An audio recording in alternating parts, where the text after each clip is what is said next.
Kollam Kundara railway പാളത്തിൽ telephone post വെച്ചത് train അട്ടിമറി ശ്രമമെന്ന് FIR. Train അപകടത്തിൽപ്പെടുത്തി ജീവഹാനി ഉണ്ടാക്കാൻ ശ്രമിച്ചതായാണ് കേസ്. ഇരുപ്രതികളെയും NIA ഉൾപ്പെടെ ചോദ്യം ചെയ്തിരുന്നു. ജനം TV വാർത്തയെ തുടർന്നാണ് സംഭവത്തിൽ ഊർജിതമായ അന്വേഷണത്തിന് പോലീസ് തയ്യാറായത്.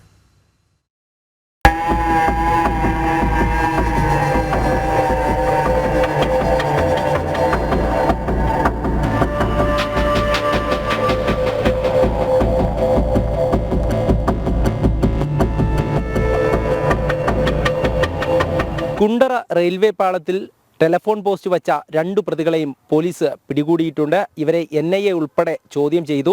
പാലരുവി എക്സ്പ്രസ് ആയിരുന്നു ഇരു പ്രതികളുടെയും ലക്ഷ്യം.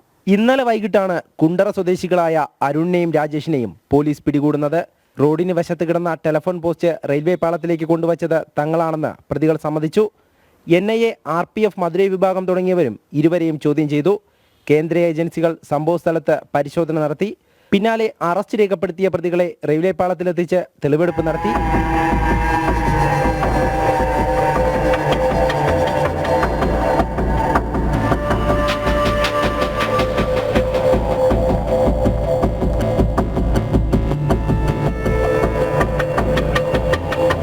ട്രെയിൻ അട്ടിമറിച്ച് ജീവഹാനി വരുത്തണമെന്ന ഉദ്ദേശത്തോടെയാണ് പ്രവൃത്തിയെന്ന് FIR-ൽ പറയുന്നു. ഭാരതീയ ന്യായ സംഹിത 327, 150 1A, railway act 153, railway act എന്നീ വകുപ്പുകളാണ് പ്രതികൾക്കെതിരെ ചുമത്തിയിട്ടുള്ളത്. പുലർച്ചെയുള്ള പാലരുവി എക്സ്പ്രസ് വരുന്നതിന് മുമ്പായിരുന്നു ടെലിഫോൺ പോസ്റ്റ് റെയിൽവേ പാളത്തിൽ വെച്ചത്. സമീപവാസിയായ യുവാവാണ് അപകടകരമായ സാഹചര്യം പോലീസിനെ അറിയിക്കുന്നത്. ഞാൻ ആൻറ്റിയെ കൊണ്ടാക്കാനായിട്ട് ഇങ്ങോട്ട് വന്നതാണ്. അപ്പോൾ ആൻറ്റിയാണ് ഫസ്റ്റ് കണ്ടത്. റെയിൽവേ ട്രാക്കിൽ അവിടെ എന്തോ വാഴയാണെന്ന് തോന്നുന്നു ഒടിഞ്ഞ് കിടക്കുന്നത്. ഇവിടെ കുറേ വാഴ നിൽക്കുന്നതുകൊണ്ട് വാഴ ഒടിഞ്ഞ് പിന്നെ കിടക്കുന്നതെന്ന് നോക്കാൻ പറഞ്ഞു. അപ്പോൾ ഞാൻ വന്ന് നോക്കിയപ്പം പോസ്റ്റ് കറക്റ്റ് ഒരു പോസ്റ്റിൻ്റെ നല്ല വെയിറ്റുള്ള ഭാവം നോക്കി ഭാവത്തിലേക്ക് എടുത്ത് വെച്ചിരിക്കുന്നത് കാണുന്നത്.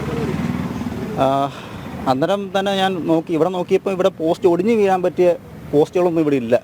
ആരോ മനഃപൂർവ്വം എടുത്ത് വെച്ചേക്കുന്ന പോലെയാണ് കണ്ടത്. അന്നേരം നമ്മൾ പോയി നമ്മളെ ഗേറ്റ് കീപ്പറിൽ പോയി ഇൻഫോം ചെയ്തു. ഇവിടുത്തെ നമ്മളെ ആറുമുക്കട ഗേറ്റ് കീപ്പറിലും ചെയ്തു, പള്ളുവൂക്കിലെ ഗേറ്റ് കീപ്പറിലും ചെയ്തു. അപ്പോൾ പള്ളുവൂക്കിലെ ചേട്ടനാണ് എൻ്റെ കൂടെ ഓടി വന്നത്. ഇവിടെ വന്നിട്ട് പുള്ളി വന്ന് ഫോട്ടോ ഒക്കെ എടുത്ത് അറിയിക്കേണ്ടവരെല്ലാം അറിയിച്ചു. കേസിന്റെ ആദ്യഘട്ടത്തിൽ പോലീസിന്റെ ഭാഗത്തുനിന്നും വീഴ്ചയുണ്ടായിരുന്നു. സംഭവ സ്ഥലത്തെത്തിയ എഴുകോൺ പോലീസ് ടെലിഫോൺ പോസ്റ്റ് പാളത്തിൽ നിന്നും എടുത്തുമാറ്റിയെങ്കിലും കാര്യമായ പരിശോധന നടത്തിയില്ല. ഈ സമയം സമീപത്തു തന്നെ പ്രതികളുണ്ടായിരുന്നു. വീണ്ടും പാളത്തിൽ പോസ്റ്റ് വെച്ചതോടെയാണ് സംഭവം പുറംലോകം അറിയുന്നത്. കഴിഞ്ഞ ദിവസം CCTV ദൃശ്യങ്ങളിലൂടെയാണ് ഇരുവരെയും തിരിച്ചറിഞ്ഞത്. പ്രതികളെ പിടികൂടിയതിനു പിന്നാലെ ഇവരുടെ വീട്ടിലും പരിശോധന നടത്തിയിരുന്നു. ഇരുവരും ക്രിമിനൽ പശ്ചാത്തലമുള്ളവർ. പ്രതികൾ നൽകിയ മൊഴി വിശ്വസനീയമല്ല. ഇവരുടെ മൊബൈൽ ഫോണുകളും മറ്റു ബന്ധങ്ങളും പരിശോധിച്ചു വരികയാണ്. സംഭവ സ്ഥലത്ത് വിരലടയാള വിദഗ്ധരും ഡോഗ് സ്ക്വാഡും പരിശോധന നടത്തി. ഇരു പ്രതികളെയും കോടതിയിൽ ഹാജരാക്കി റിമാൻഡ് ചെയ്തു. പ്രതികൾക്കെതിരെ ട്രെയിൻ അട്ടിമറിച്ച് ജീവഹാനി ഉണ്ടാക്കാൻ ശ്രമിച്ചുവെന്ന കുറ്റം ചുമത്തി.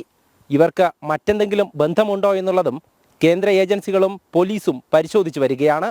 ക്യാമറാമാൻ ബിജു പരൂരിനൊപ്പം M. മനോജ്, ജനം, കൊല്ലം.